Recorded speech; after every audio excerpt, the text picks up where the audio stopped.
उग्रवीरं महाविष्णुं ज्वलन्तं सर्वोदमुखं नृसिंहं भीषणं भद्रं मृत्युमूर्तिं नमाम्यहम्।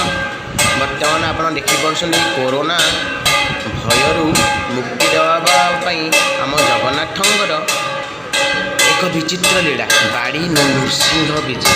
बाड़ी नृसिंह विजय ये नीति आरंभ करा 1903 और 5 मसीह से समय जो भाया हईजा और महामारी व्यापुला से रक्षा करने बाड़ी नृसिंह विजय आरंभ होता। देखु ये बाड़ी नृसिंह विजय भितर बर्तमान आरती करा बाड़ी नृसिंह जोटा कि महामारी उद्धार करने कहुए बाड़ी नृसिंह पाखे पणा भोग करदे महामारी सब चली जाए। यहाँ हूँ पुरीवासी विश्वास और ओडिशावासी विश्वास।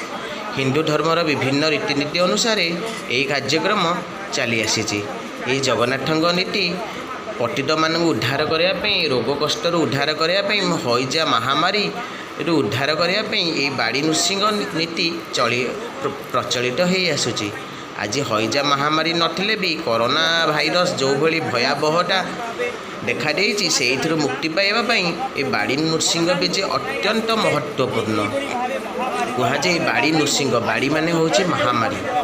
ये महामारी की विनाश करने यहाँ हूँ विष्णुंकर गोटे रूप अत्यंत उग्र रूप बाड़ी नृसिंह जोटा कि मंत्र हूँ उग्रवीर महाविष्णु ज्वलंतम सर्वोदमुखम नृसिंहम भीषणम भद्रं मृत्युमूर्तिं नमाम्यहम्।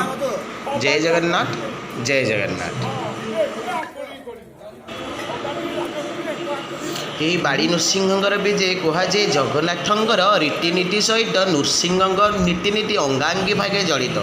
आपणकर मुक्तिमंडप पार्श्वर नृसिंह देवता हूँ कि आमर जगमोहन पाखे नृसिंह देवता कहुए जगन्नाथ प्रकृत रूप जितेबाला ब्रह्मा को देखा देते तो नृसिंह रूप में ही यज्ञ आविर्भूत होते से यज्ञ नृसिंह बोली भी आख्या दि जाए।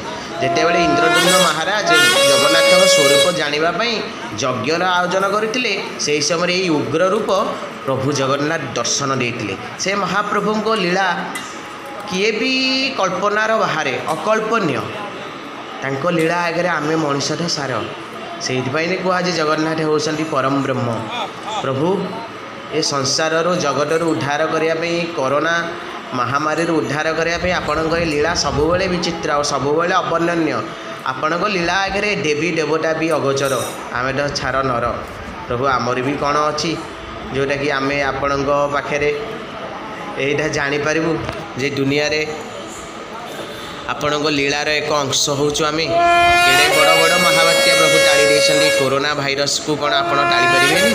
यही विश्वास रही प्रभु ठारे समस्त विश्वास रही। हे महाभाव बलियार भुज आपणकर घंट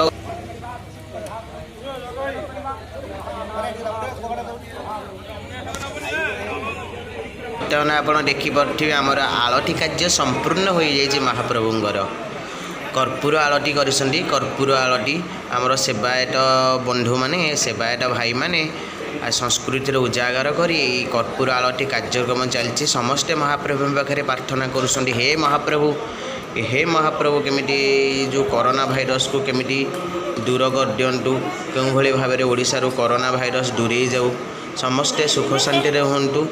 मु भी प्रार्थना करुँची आपण भी प्रार्थना करूँ। जय जगन्नाथ जय। स्पेशल थैंक्स आदित्य नारायण बारिक पुरी।